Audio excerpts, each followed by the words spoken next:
The dress story based on a real experience by Antonio Flores, written and adapted by Eduardo Liñán. My wife and I moved some time ago to a house in the city center. We were looking for something spacious with an old-fashioned style.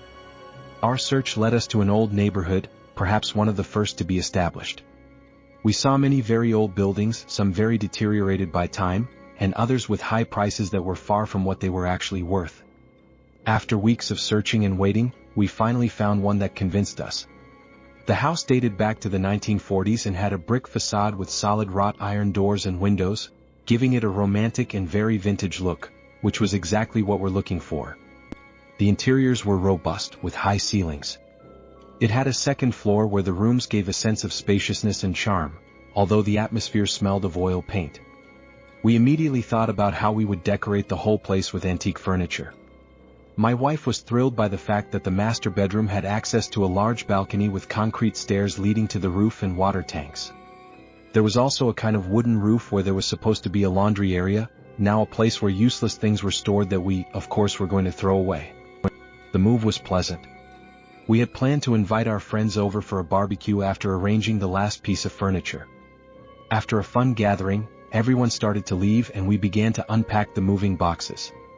My wife, upon opening the door of an old cedar wardrobe, was surprised to find a Victorian-style dress hanging inside. It consisted of a skirt with ruffles and lace, with a long-sleeved jacket, all in black. Seeing it, my wife looked at herself in the mirror and loved it. She wanted to keep it even though it looked dusty and stained from humidity and time. Initially I thought it was a bad idea, it smelled old and musty. But she always did what she liked, and my wife said the first nights we spent there, she felt a sensation of suffocation despite being in a very spacious room.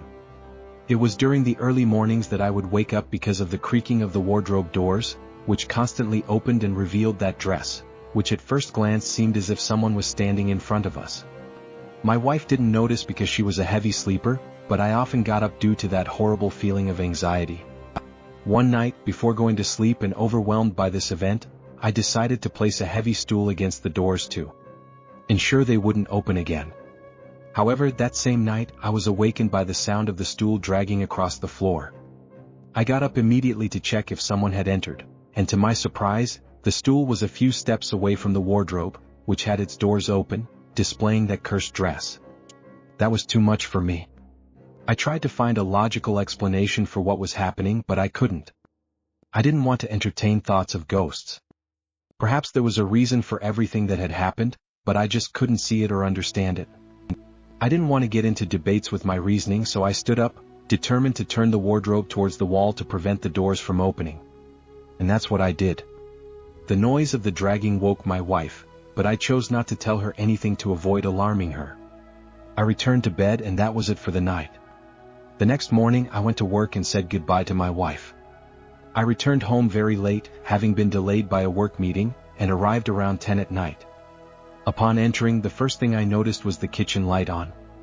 While glancing through the mail, I saw my wife coming out of the kitchen and heading up the stairs towards the bedrooms. Turning around, I noticed with surprise that she was wearing the Victorian dress, as it was trailing on the steps. I headed to the kitchen and then heard the wardrobe being dragged heavily across the floor. I rushed out to look up the stairs. The bedroom light was on. I climbed up to see what was happening and saw my wife walking out onto the balcony and heading towards the concrete stairs that led to the small storage room above. I watched her back, wearing the jacket and the skirt dragging on the floor. It looked freshly washed because the fabric was shiny and didn't seem old. I called out to her to turn around, but she kept going up, perhaps thinking she had forgotten something. I looked into our bedroom and noticed the wardrobe was open and the dress was not hanging there.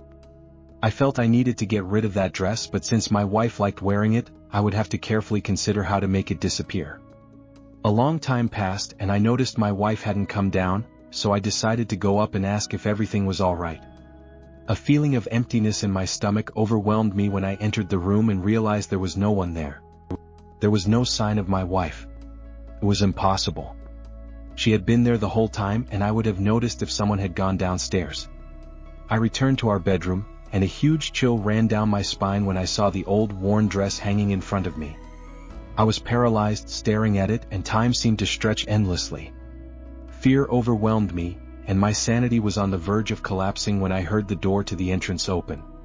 I walked slowly, never taking my eyes off the dress, and went down to the living room to see who had come in. I confess I feared the worst, but upon seeing my wife with grocery bags in her hands, I felt both relief and a chilling sense of dread that made me break out in a cold sweat.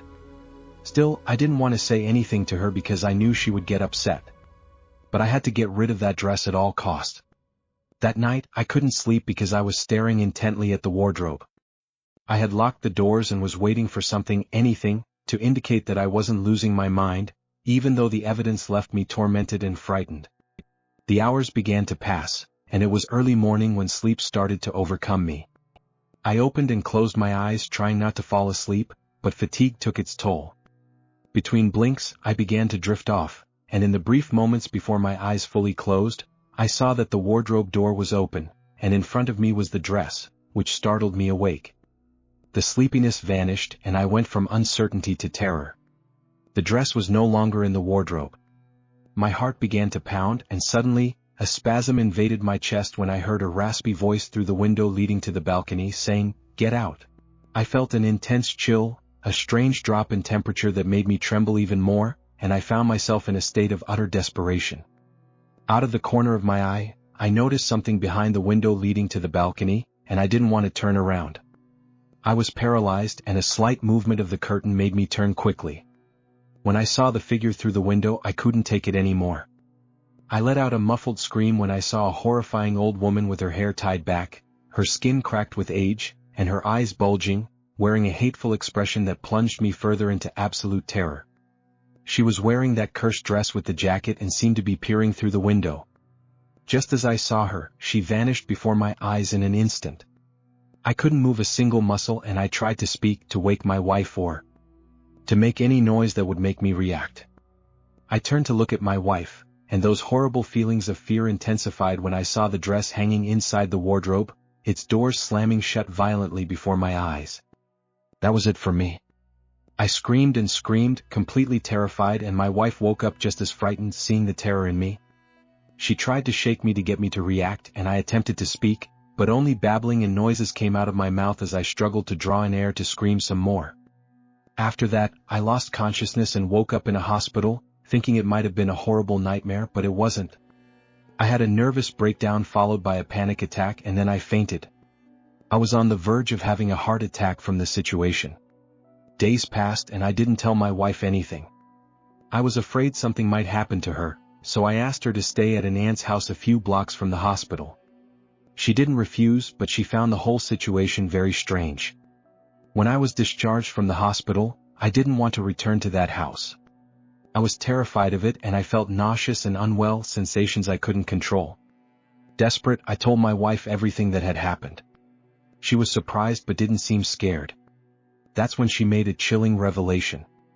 She told me that she had been seeing that woman ever since we moved in, but she never thought I could see her too. She didn't pay much attention to it because she thought it was harmless. But given the circumstances, she decided to get rid of the dress and the presence of the woman. And so she did. One day, she arranged for the wardrobe and its contents to be taken out and burned by some friends. Even so, I never wanted to return to that house. We ended up selling it and renting a new apartment. From that event, only the memory remains. I still feel the sensation of being watched through the windows in the early hours, and I wake up drenched in sweat, fearing I might see that old woman in her Victorian dress again, watching me with those hateful eyes.